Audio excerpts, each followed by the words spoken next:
গুঁড়া, লাল মরিচ দিয়ে এবং সয়া সস দিয়ে মাখিয়ে নিব।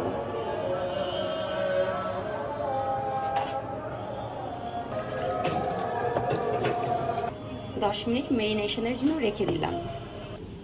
এখন এই পিৎজা সসটা আমি পরিমাণ মতো নিয়ে নিব, কারণ আমার যতগুলি পাস্তা আছে সে অনুপাতে আমাকে নিতে হবে। তারপরে আমরা ঝাল কতটুকু খাবো সে অনুযায়ী আমরা কাঁচামরিচ নিব। এখন পাতলা করে দুধ গুলিয়ে নিতে হবে। মনে রাখবেন দুধটা যাতে পাতলা হয়, এবং সাথে আলমারায় ট্রায়াঙ্গেল প্রসেস চিজটা মিক্স করতে হবে।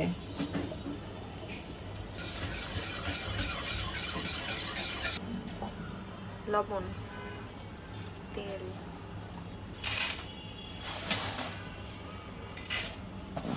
একটু নেড়ে চেড়ে দিতে হবে।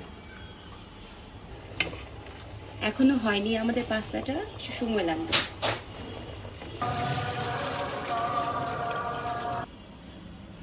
এখন দিব সয়াবিন তেল, সেই সাথে একটু ফ্লেভারের জন্য ঘিটা অ্যাড করে নিব।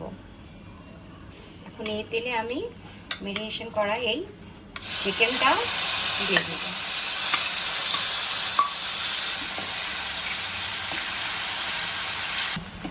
এখন চিকেনটা হয়ে আসছে, এবং এই তেলেই আমি মাশরুম দিয়ে আর ক্যাপসিকাম দিয়ে সতে করে নিব। এখন দিব সয়াবিন তেল এবং দিব বাটার। এখন দিয়ে দেব রসুন কুচি আর অল্প করে পেঁয়াজ কুচি, হালকা করে একটু লাল করে নেব। এখন দিয়ে দেব অল্প করে একটু ময়দাটাও একটু ভেজে নেব। ব্লেন্ড করে রাখা পেস্টটা দিয়ে দিলাম। এখন কিছু পানিটাও অ্যাড করে দিচ্ছি। এখন একে একে করে গোলমরিচ গুঁড়া, অরিগ্যানো পরিমাণ মতো আর একটু চিলি ফ্লেক্স দিয়ে দিব।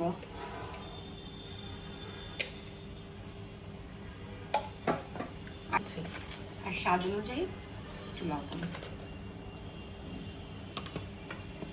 এখন সবগুলো মিশিয়ে ভালো করে কষাতে হবে। এখন দিয়ে দেব আমার ভেজে রাখা চিকেন, মাশরুম এবং ক্যাপসিকাম। একটু নাড়াচাড়া করে তারপর দিয়ে দেব বয়েল পাস্তা। এখন ভালো করে নেড়ে নিতে হবে। এখন দিয়ে দেব চিজ দিয়ে ফুটানো সেই দুধটা।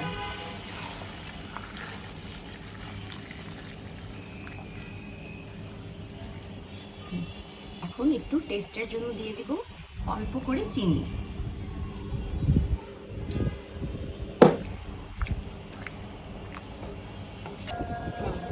এবার একটু ঢেকে দেব। একটু পরপর নেড়ে দিতে হবে যাতে নিচে না লাগে। হয়ে গেল আমাদের মজাদার পাস্তা।